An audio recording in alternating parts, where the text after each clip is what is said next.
Diz o texto evangélico: porque o reino dos céus é semelhante a um homem, pai de família, que saiu de madrugada a assalariar trabalhadores para a vinha. E, ajustando com os trabalhadores a um dinheiro por dia, mandou-os para a sua vinha. E saindo perto da hora terceira, viu outros que estavam ociosos na praça. E disse-lhes: ide vós também para a vinha, e dai-vos-ei o que for justo. E eles foram. Saindo outra vez, perto da sexta e nona, fez o mesmo. E saindo perto da hora undécima, encontrou outros que estavam ociosos e perguntou-lhes: por que estás ociosos todo dia? Disseram-lhes eles: porque ninguém nos assalariou. Disse-lhes ele: ide vós também para a vinha e recebereis o que for justo. E aproximando-se a noite, disse o senhor da vinha ao seu mordomo: chama os trabalhadores e paga-lhe o salário, começando pelos derradeiros até os primeiros. E chegando os que tinham ido perto da hora undécima, receberam um dinheiro cada um. Vindo, porém, os primeiros, cuidaram que haviam de receber mais, mas, do mesmo modo, receberam um dinheiro cada um. E recebendo, murmuraram contra o pai de família, dizendo: estes derradeiros trabalharam só uma hora, e tu os igualastes conosco, que suportamos a fadiga e a calma do dia? Mas ele, respondendo, disse a um deles: amigo, não te faço injustiça. Não ajustasse tu comigo um dinheiro? Toma o que é teu e retira-te. Eu quero dar a este derradeiro tanto como a ti. Ou não é lícito fazer o que quiser do que é o meu? Ou é mal o teu olho, porque eu sou bom? Assim, os derradeiros serão primeiros, e os primeiros derradeiros, e os primeiros derradeiros, porque muitos são chamados, mas poucos os escolhidos.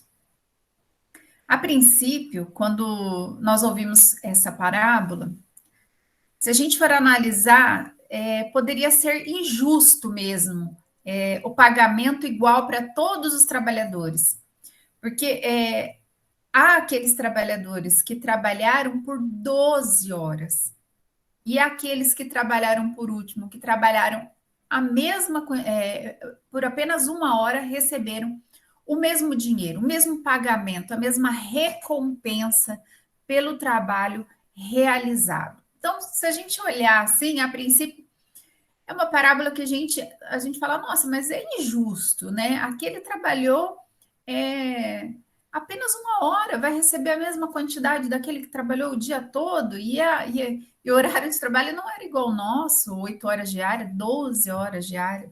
Então, era uma jornada grande. Mas o sentido dessa parábola não ele vem nos trazer uma valorização, não aqui da quantidade das horas trabalhadas, mas sim da qualidade do trabalho desempenhado pelo trabalhador. Mas por que nós falamos, principalmente no meio espírita, com tanta ênfase, damos tanta importância a essa parábola? Por que Kardec tratou num capítulo inteiro sobre essa parábola?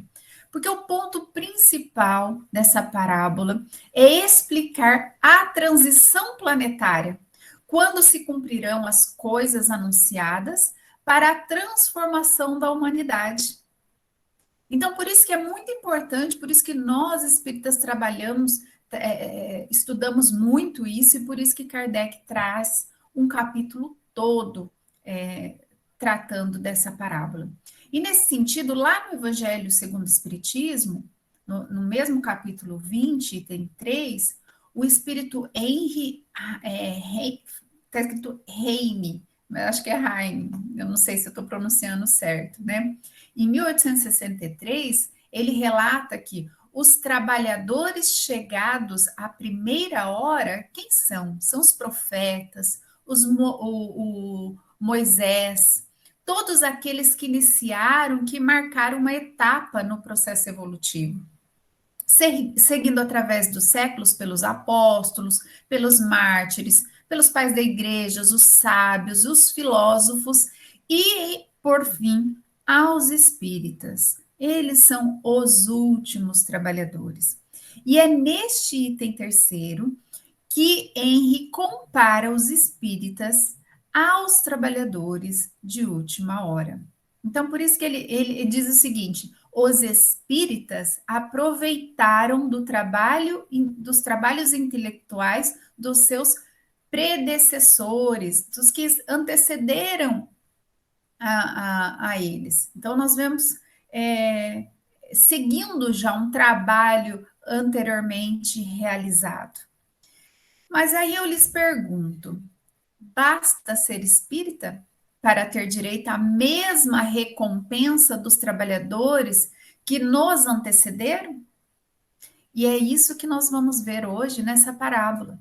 Se basta ser espírita, a gente ouve muito, nossa, os espíritas são os trabalhadores de última hora, eles vão ser recompensados da mesma forma daqueles que os antecederam, mas basta isso? Basta eu ser espírita? Será que é isso que é necessário? Bom, o primeiro ponto a ser esclarecido aqui é sobre a forma de contagem das horas.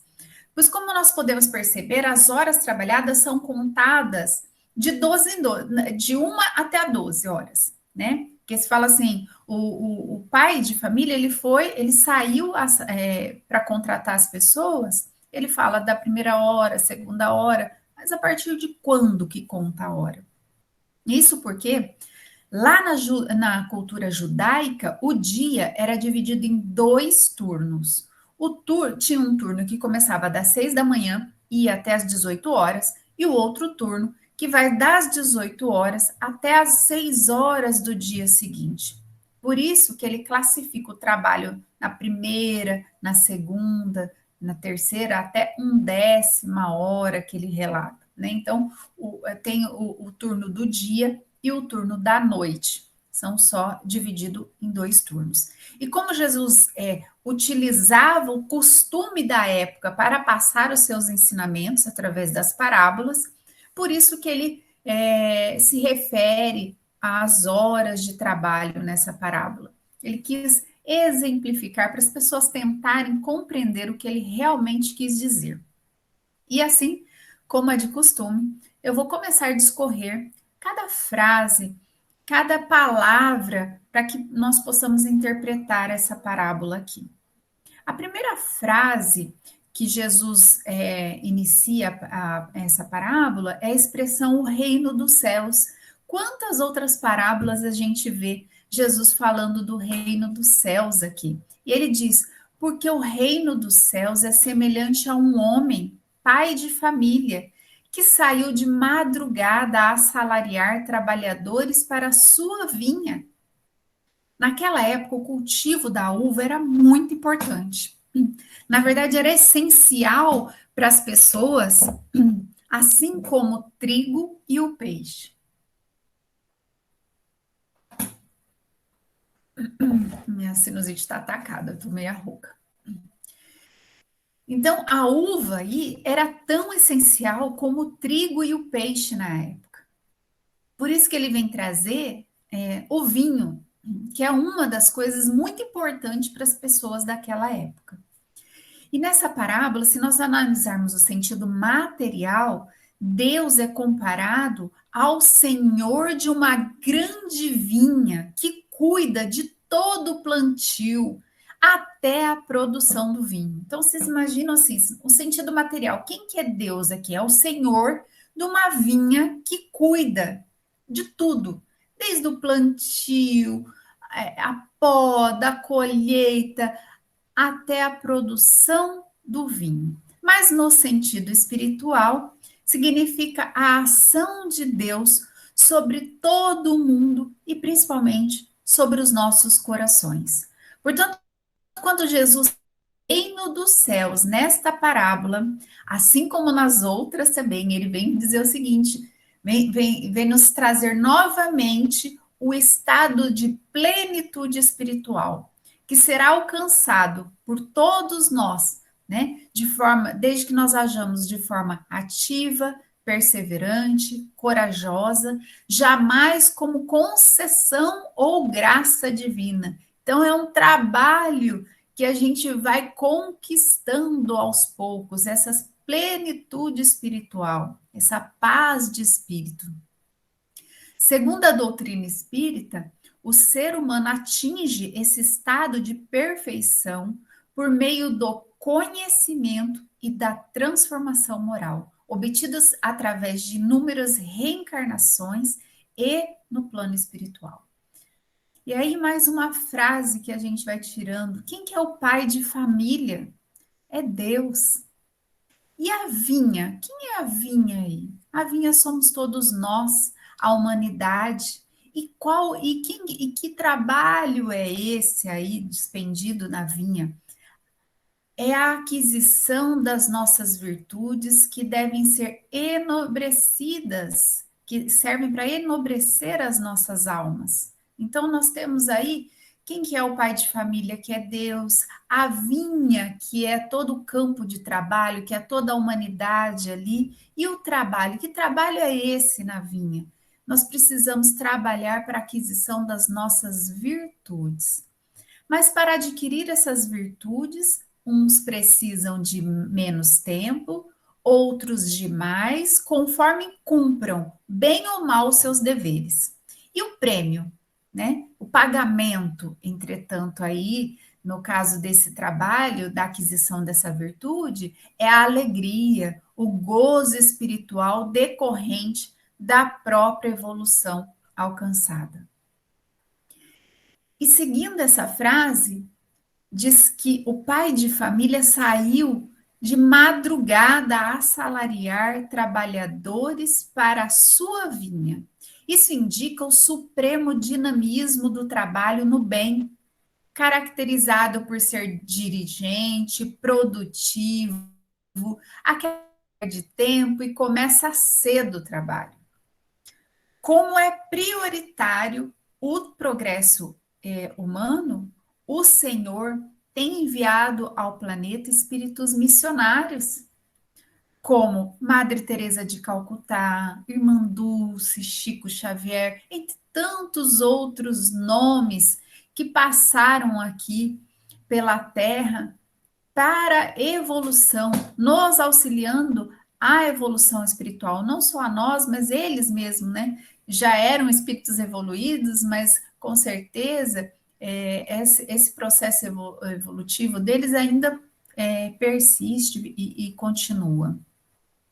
Nós espíritas não podemos esquecer que a evolução espiritual é uma meta divina definida desde que ocorreu o processo de humanização através do princípio inteligente. E é isso que significa a madrugada aí. Por que o Senhor da Vinha saiu de madrugada? Ele quer explicar aqui que nós temos uma meta, né? Nós temos uma meta que partiu lá do princípio, do processo de humanização, do princípio inteligente, né? A vida humana partiu desse princípio inteligente quando nós espíritos, éramos simples e ignorantes. E nós estamos nesse processo evolutivo. E a vinha aí, de uma forma geral, é a humanidade, é o local de serviço, de trabalho de todos nós, é o campo do nosso aprendizado para o qual nós precisamos nos transformar, né? Transformar no nosso trabalho pela subsistência, o trabalho de espiritual. Então, é o nosso campo de atuação aqui, para que nós possamos adquirir nossas virtudes a cada reencarnação. O texto evangélico também, ele fala do pagamento ajustado dos trabalhadores, né? Que foi um dinheiro por dia.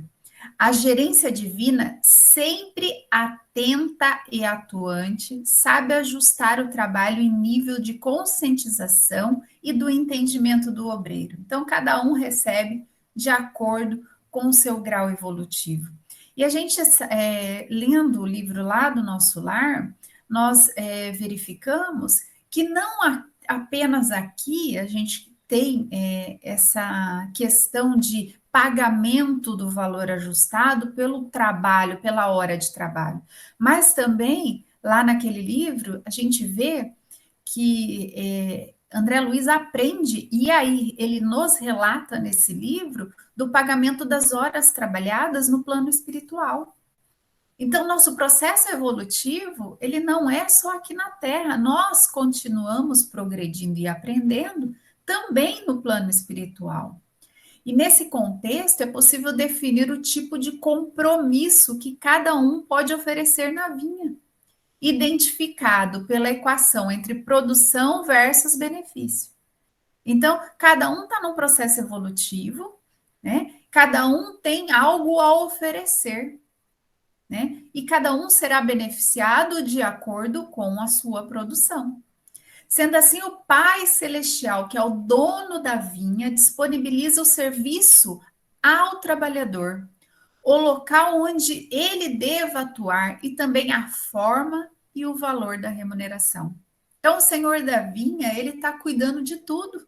Ele disponibiliza o serviço, ele nos coloca no lugar certo para que nós possamos atuar e também a forma que nós devemos atuar e também a remuneração pelo trabalho desempenhado.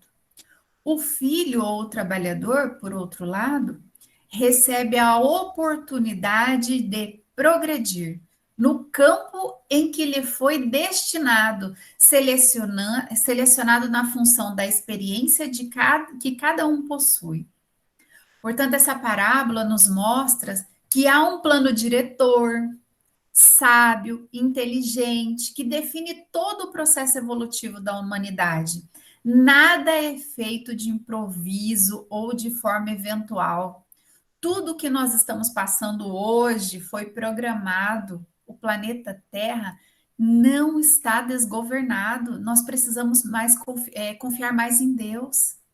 A gente às vezes imagina nesse período de pandemia, criminalidades, esses rombos, né, dos nossos governantes.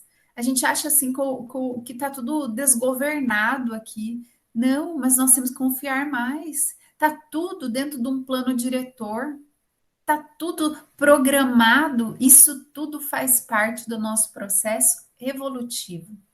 E as horas de contratação dos trabalhadores equivale às diferentes convocações de Deus aos seus filhos para o cultivo das virtudes. Uns começam mais cedo a cultivar dos seus espíritos no bem e outros começam mais tarde. No entanto, para os bons trabalhadores, o salário é o mesmo, não importa a hora em que ele iniciou o trabalho na regeneração. Os trabalhadores da primeira hora são os espíritos que contam com maior número de encarnações, mas não souberam aproveitá-las, perderam a oportunidade que lhes foram concedidas para se regenerarem e progredirem. Já os trabalhadores contratados posteriormente simbolizam os espíritos que foram gerados há menos tempo, mas que fazem melhor uso do seu livre-arbítrio. As oportunidades de melhoria espiritual são dioturnamente oferecidas pelo Criador Supremo. Todo dia nos é dada a oportunidade para nos melhorarmos. E assim, né, descreve Caibar Schutel, há 3 condições essenciais para os trabalhadores, que é a constância, né? 3 não, há condições essenciais. Henrique tratava de 3 condições, e eu não acabei me escrevendo aqui, mas Caibar Schutter, ele diz o seguinte, que há condições essenciais para os trabalhadores, que é a constância, o desinteresse, a boa vontade e o esforço que fazem no trabalho que assumiram. Verifica-se que o senhor da vinha combina com os primeiros trabalhadores uma moeda por jornada, né? Um dinheiro. Porém, aqueles que ele foi chamando, que ele fala da terceira até a décima ali, até a nona, né? Ele vai chamando antes da décima, ele fala assim: eu vou pagar aqueles o que lhes for razoável. E aqueles últimos, né? O senhor da vinha, ele não combinou nada com eles. Ele fala aí, e de vós também, outros para a minha vinha, vai trabalhar, né? Portanto, esses últimos trabalhadores tinham, apesar deles, esses últimos, últimas pessoas contratadas, eles eram trabalhadores, né? Eles tinham constância no trabalho, apenas eles não foram contratados mais cedo, mas eles foram trabalhar desinteressados, não eram por dinheiro ali, e foram de boa vontade prestar um bom serviço. E o serviço deles foi essencial para a conclusão do trabalho, porque não basta ali ter a produção, segundo a parábola, que é os trabalhadores da vinha, não adianta só produzir a uva, né? Produzir, cultivar a uva. Era indispensável ali para aquela época a produção do vinho. Então não adiantava só o trabalho dos primeiros ali, se os últimos chegaram para fazer o vinho. Nós temos que acabar o nosso trabalho. Às vezes a gente fica patinando no nosso processo evolutivo, porque o processo de fabricação de uva, às vezes, é muito doloroso, porque nós precisamos, para produzir o vinho, esmagar a uva. E esse processo, talvez não, é doloroso, é um processo doloroso. Nós estamos aí no nosso processo evolutivo, uma fase muito dolorosa que a gente está vivendo. Mas nós temos que acabar o nosso processo. Nós temos que mudar essa fase, sair desse mundo de provas e expiações. Mas um item descrito nessa parábola que merece destaque está na frase quando Jesus fala: e aproximando-se a noite, diz o senhor da vinha ao seu mordomo: chama os trabalhadores e paga o salário, começando pelos derradeiros até aos primeiros. Trata-se, o que vem dizer essa frase? Trata-se de uma ordenação divina referente ao acerto de contas, à aferição dos resultados. É o momento em que se verifica se ocorreu efetivo progresso e melhoria espiritual do trabalhador. Essa aferição é de grande valor, tendo em vista os investimentos posteriores e os próximos planejamentos reencarnatórios. Então, é a hora da prestação de contas ali, para ver se aquele trabalhador realmente cumpriu aquela etapa evolutiva. Porque é a partir dessa etapa evolutiva que nós vamos fazer a programação da próxima fase reencarnatória. Nós precisamos fazer um planejamento do nosso processo, do nosso retorno, né, à Terra, através de um processo reencarnatório. Há toda uma programação. E a expressão aí, aproximando-se à noite, a gente pode analisar pelo sentido material, que é o término do dia, o término do trabalho, que era 6 horas da tarde, já iniciando a noite, mas o sentido espiritual aí indica tanto o final da nossa existência física, né, que é cada processo reencarnatório, como também significa o fechamento de um ciclo evolutivo, como é o que está ocorrendo aqui na Terra hoje. Quando encerra o dia, o senhor da vinha pede para que se pague primeiro aqueles trabalhadores que vieram por último e lhes dê uma moeda, um dinheiro. Desta forma, aqueles que chegaram primeiro ficaram observando e acharam até que ia ganhar mais pelo trabalho, por eles terem trabalhado o dia todo, mas o senhor da vinha lhes paga o valor combinado.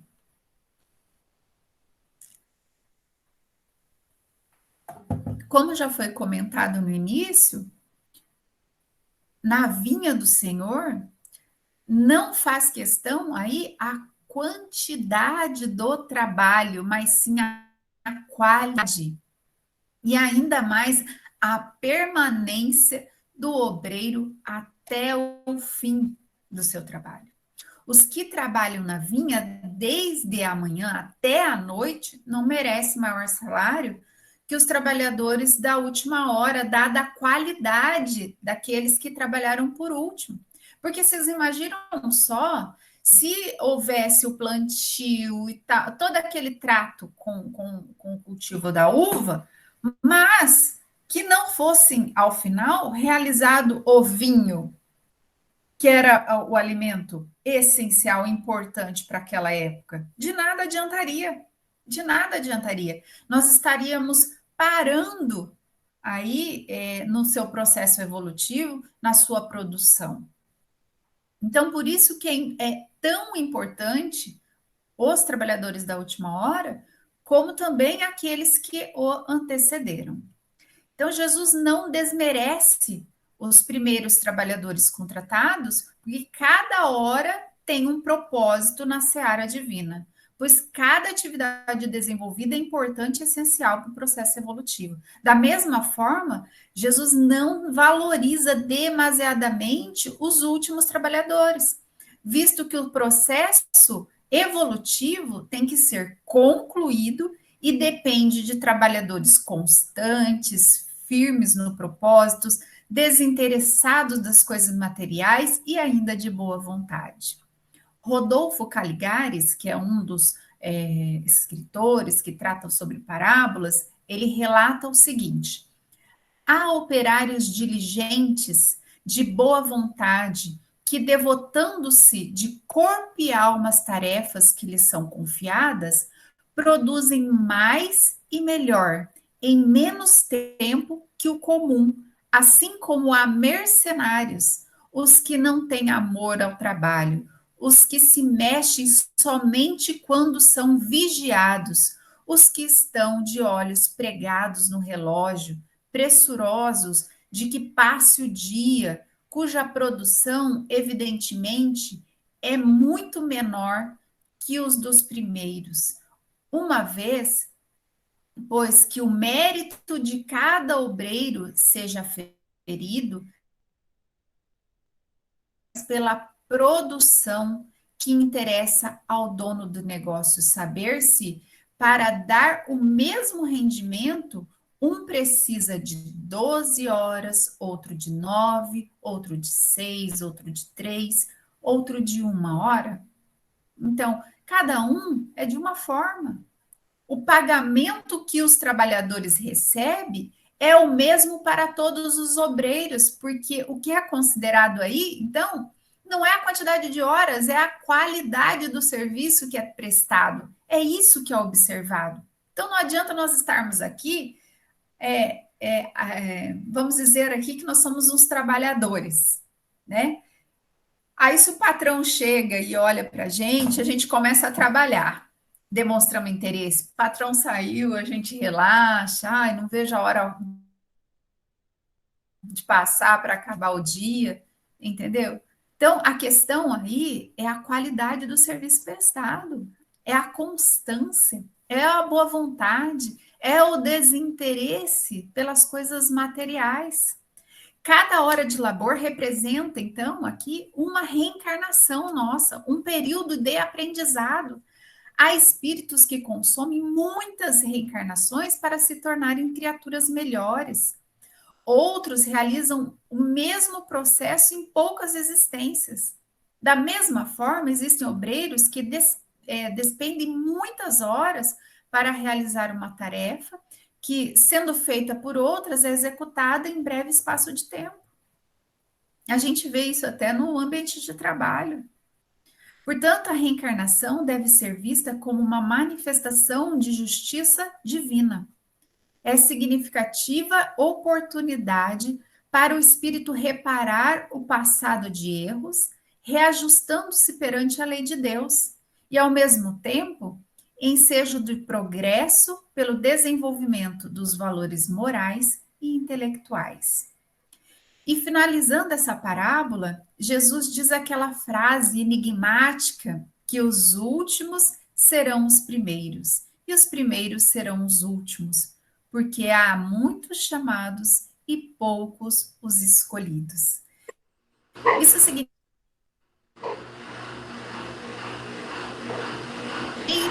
do reino dos céus, porque souberam aproveitar integralmente os trabalhos na vinha do Senhor, ao longo de sucessivas reencarnações. Não temeram as lutas, nem os desafios impostos pelas provações, sempre agindo como alunos aplicados. Esses são os trabalhadores da última hora. Os indivíduos escolhidos serão os primeiros no reino dos céus. Eles passaram por várias reencarnações. Eles não temeram as lutas, nem os desafios impostos pelas provações, sempre agindo como alunos aplicados. Isso que é importante. E aí a gente volta lá naquele questionamento que eu fiz lá no início da parábola. Basta eu ser espírita para ter direito à mesma recompensa dos trabalhadores que nos antecederam? Porque aqui tudo que a gente vem falando é do processo evolutivo e que nós espíritas viemos por último, né? Nós passamos por tantas pessoas, tantos profetas, Moisés, tantas pessoas que nos trouxeram orientações. Nós espíritas viemos com um conhecimento a mais sobre o conhecimento de que há um plano espiritual onde nós estamos aqui na Terra nesse processo evolutivo. Então, basta só eu ser espírita e ter conhecimento de tudo isso para que eu seja recompensado da mesma forma que aqueles que me antecederam?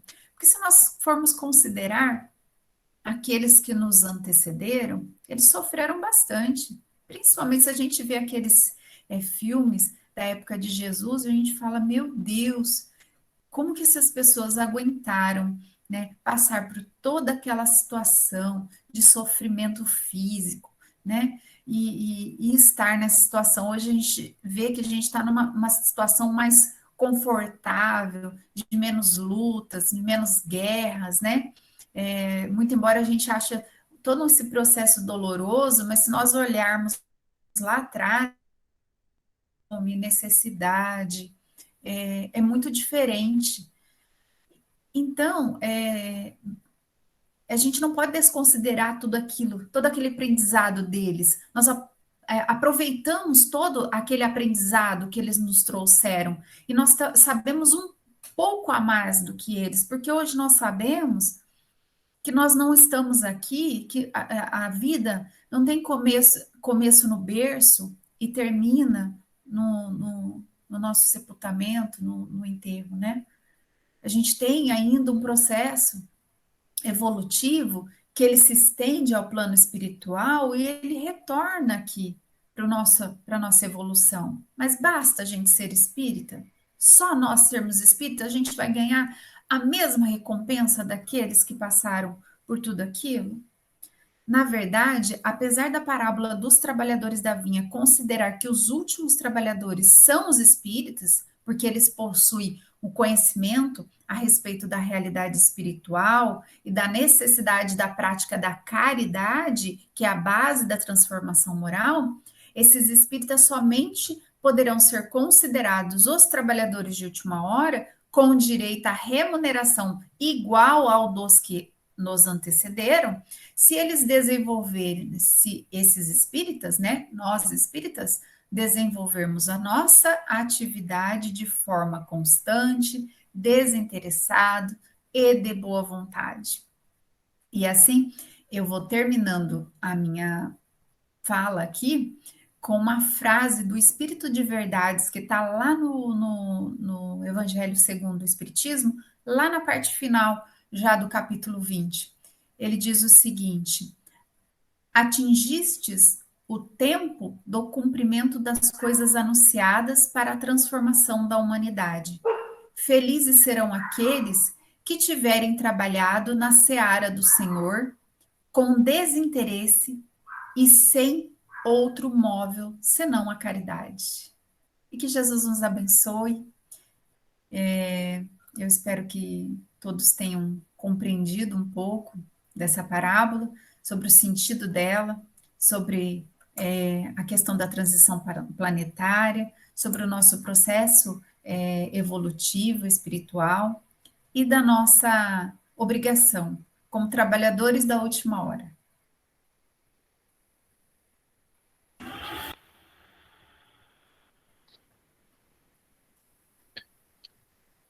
Ok, Cleomara, a Adriana já nos fez aqui uma pergunta.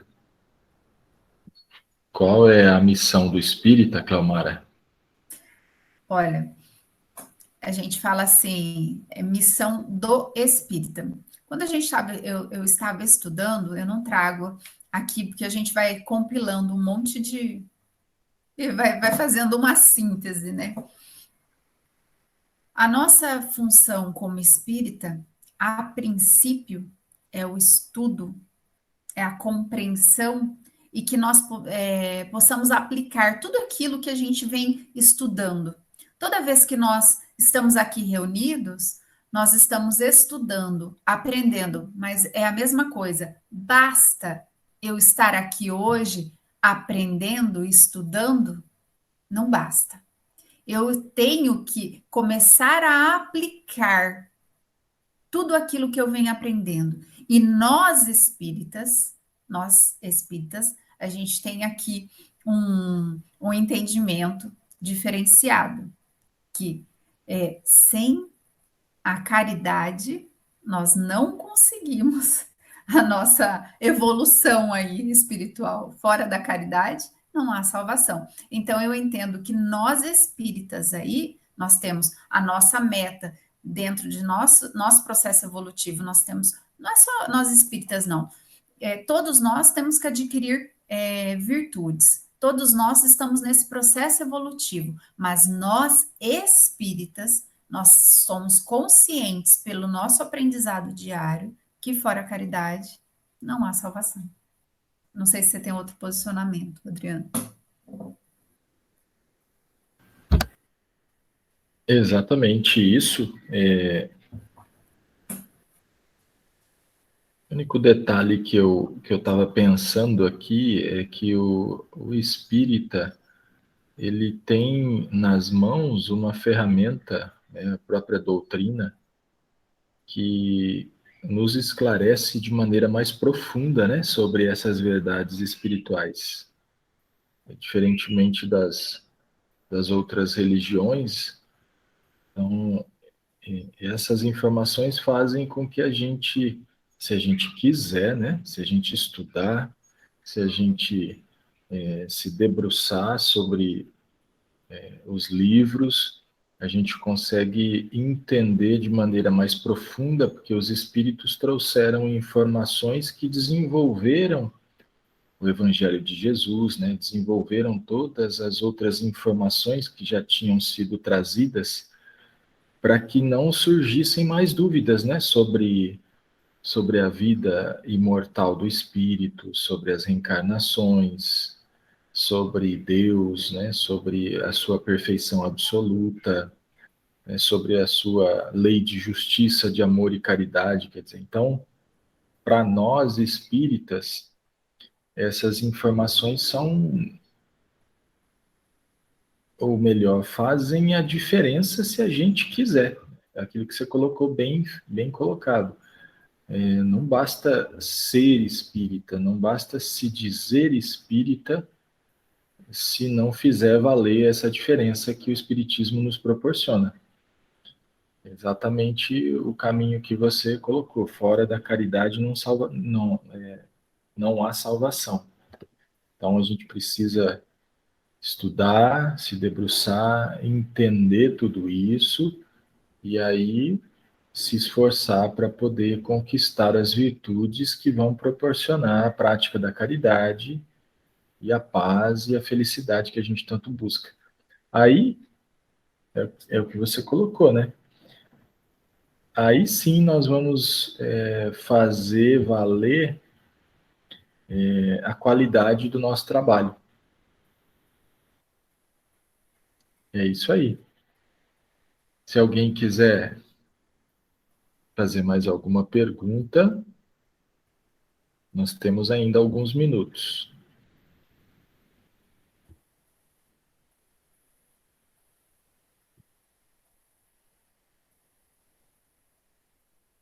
Me veio um questionamento. Como será isso? Eu não tinha pensado nisso quando eu estava estudando e eu pensei agora, né? A qualidade do meu trabalho, como que eu sei? Ah, Então, deixa, peraí. peraí, tem um questionamento aqui. A Adriana perguntou, não entendi direito a explicação do reino dos céus. Adriana, em todas as parábolas aliás, a maioria das parábolas que a gente estuda, Jesus tenta explicar o que é o reino dos céus. Reino dos céus é a plenitude que você tem internamente, é um estado de espírito que você vai adquirindo, né? É um bem-estar que você vai adquirindo. Porque o que acontecia? Jesus falava do reino dos céus e naquela época, o que eles falavam? Nossa, o reino dos céus vai vir uma pessoa aqui e vai acabar com toda aquela miséria, com toda aquela guerra, com toda aquela luta. Então, as pessoas entendiam, interpretavam equivocadamente que era o reino dos céus. E Jesus vem nos trazer que o reino dos céus é uma paz de espírito interior. Somos nós que temos que adquirir, entendeu? Não é o externo ser alterado, mas sim a nossa mudança interna, a nossa forma de ver a situação, o nosso estado, que a gente vê as coisas por fora e de forma externa. Então, é um estado de espírito, é uma plenitude espiritual que você vai adquirindo. Né? É a aceitação daquela situação, não aquela aceitação pacífica ali que você não faz nada e fala amém para tudo, mas sim uma aquisição, vamos dizer, uma paz de espírito, uma paz de espírito que você adquire. Então, quando a gente fala o reino dos céus, toda vez que Jesus fala do reino dos céus, ele está tentando explicar ali para os discípulos e aqueles seguidores da época que não é externo, que teria que mudar toda aquela situação conflituosa. Pode ser que você esteja numa guerra, mas que internamente você esteja bem, esteja em paz de espírito. Algumas pessoas que a gente vai ler no livro, e agora eu não vou lembrar, lá em Paulo de Tarso, né, que é a mulher que é comida pelos leões agora, me faltou. Você lembra, Adriano, quem era? Eu esqueci agora. No livro de Paulo Estevam, Li... ela é levada, ela tem um seguidor, ela vai seguindo Jesus e chega uma hora, ela era a mulher de um romano lá, e ela é levada para ser comida pelos leões. Você lembra da situação? Eu não vou lembrar agora quem que era, agora me confundiu. Tem que parar para pensar qual que era o livro. Eu me E lembro do Há 2000 anos, que é a esposa de Públio Lentulus, que é o é isso Emmanuel, mesmo. é Lívia. É isso mesmo. Veja bem, essa daí, digamos assim, era uma situação conflituosa, externa, os leões iam comê-los, só que ela entra num estado de espírito que ela não sente sequer a situação do leão atacando ela. Então, é a plenitude espiritual, é aquela coisa que Jesus fala do reino dos céus. Então, quando a gente pensa em reino dos céus, não pensa em forma externa. Não é a mudança da situação. Os leões não vão deixar de existir ali, entendeu? Só que o estado de espírito da Lívia, ali no caso, é outro. Ela está em outro ambiente ali. Então, o que, que é o reino dos céus aí, que diz, que prega Jesus? É a plenitude espiritual, que a gente, a paz. O que, que você fala assim, o que, que eu quero da minha vida? Eu quero ser feliz, eu quero ter paz. É essa paz espiritual, essa plenitude espiritual que a gente está procurando, que é o que caminhou Buda, entendeu? Em busca dessa plenitude, né? Dessa tranquilidade espiritual. Isso é o reino dos céus. Toda vez que a gente fala reino dos céus ou reino de Deus, né? Sinônimos, a gente não pode pensar que é algo externo a nós. É sempre aquilo que é para nós mesmos, é nossa paz de espírito. Não sei se eu falei um monte, Adriana, não sei se eu fui clara. E eu acho que para colaborar também com essa explicação da Cleomara, que conquista interior, essa conquista interior, ela proporciona, então, na criação divina, porque aí Deus, ele tem as suas moradas, né? Há muitas moradas na casa do Pai. Com a doutrina espírita, a gente aprendeu que existe a morada espiritual e a morada material, né? Que a gente está desencarnado na espiritual e reencarna constantemente na material. E tanto na material como na espiritual, a gente sabe que nós temos aqui no plano material planetas em vários estágios de evolução, né? Que recebem espíritos de diferentes níveis. No mundo espiritual, a gente também já entende que existem diversos níveis de espíritos vivendo no próprio mundo espiritual, mas a gente vai aprendendo lá, principalmente estudando o capítulo 14 da Gênese, que essa matéria do mundo espiritual, ela não é homogênea, ela dependendo do local que eu estou no mundo espiritual, ela é mais purificada ou menos purificada. Então, o que que acontece, né? Essa explicação toda que a Cleomara colocou para a gente às vezes já ficou perguntando assim, mas eu vou conseguir ver Deus, né? Um dia eu vou compreender Deus, eu vou conseguir conviver às vezes com os espíritos puros. Então aí entra uma colaboração. Quando eu estiver com essa plenitude que a Cleomara colocou, que é o principal, que é o que dá a chave para você abrir as portas, você tem acesso à criação divina toda. Você pode, então, compreender a natureza íntima de Deus. A gente vai poder, em algum momento, conhecer Deus, né? Vamos lá. Essa plenitude vai proporcionar que eu conheça Deus, como Jesus fazia. Jesus era médium dele mesmo, né? Conversava diretamente com Deus. E também eu vou poder, então, ter acesso a essas regiões onde vivem os espíritos puros. Não quer dizer que eu vá ficar lá, né, de forma ociosa, contemplando a criação divina, debaixo de uma rede ou de uma árvore, na sombra. Não, eu vou ter liberdade para poder atuar no universo todo e ajudar, né, nessa criação divina. Mas essa plenitude que a Cleomara colocou, que é o principal, né, essa conquista íntima, vai proporcionar isso. Então, quando você fala assim em reino dos céus, né, reino de Deus, a gente pode imaginar, bom, onde tem um lugar assim, onde só tem espírito bom, onde só tem espírito puro, e que lá todos eles praticam a lei de Deus, a gente pode imaginar que externamente isso seria um reino de Deus, né? Apesar de que tudo é reino de Deus, mas lá todos praticam a lei. E eu vou poder ter acesso a esses lugares por causa da minha plenitude que a Cleomara colocou. Então, é um conceito assim que a doutrina espírita vem esclarecer para a gente, né? Abrir a cabeça de uma forma que a gente fala, nossa, então depende só de mim, depende só meu trabalho, do meu esforço. Mas, Adriano, veja bem, vamos dizer que nós somos espíritos evoluídos, estamos nesse plano espiritual maravilhoso. E meu filho está aqui na Terra sofrendo. Eu acho que eu não estaria no reino dos céus naquele momento, porque eu não estaria bem, entendeu?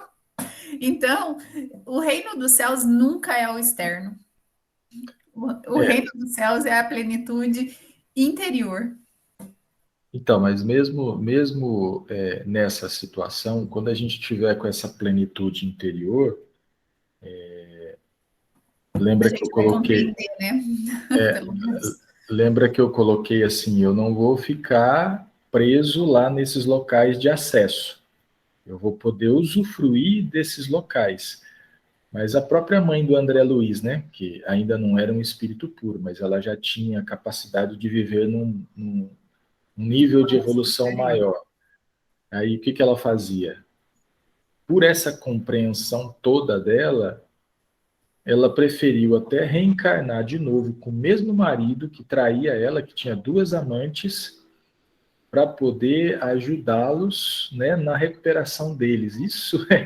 Isso é uma capacidade. E fazer tudo isso, assim, né, quando o André perguntou para ela, o que, que a senhora vai fazer? Falou, não, deixa que eu já tá tudo planejado, fique tranquilo. Quer dizer, faz tudo isso, essa plenitude que você colocou, Cleomar, assim, fica patente, fica claro. E aí, uma das virtudes que nós estudamos na sexta-feira, agora à noite, foi a piedade. Então, a piedade, a compaixão, então vai ser sempre esse sentimento que esse espírito puro vai ter daqueles que ainda não conquistaram a mesma evolução que ele, e eles vão, de certa forma, se equivocar, esses que estão abaixo, e os espíritos puros, eles sentem piedade por nós, mas sempre trabalhando para ajudar a gente a sair dessa situação. E quando a gente não consegue, eles sentem compaixão, esse sentimento de mãe, né, esse sentimento de piedade, de falar assim, não, eu estou aqui num lugar bom, mas eu não quero ficar aqui sozinho, eu quero que todos os meus afetos estejam aqui comigo, e a gente vai batalhar. Legal. Por isso que é importante estudar, né? Para a gente, primeiro, entender no intelecto como é que funciona tudo isso. E aí depois a gente, através do esforço, no primeiro, querer. Eu quero. Compreendo, quero, e aí eu me esforço. Esse é o caminho. Que é só assim que a gente consegue conquistar as virtudes.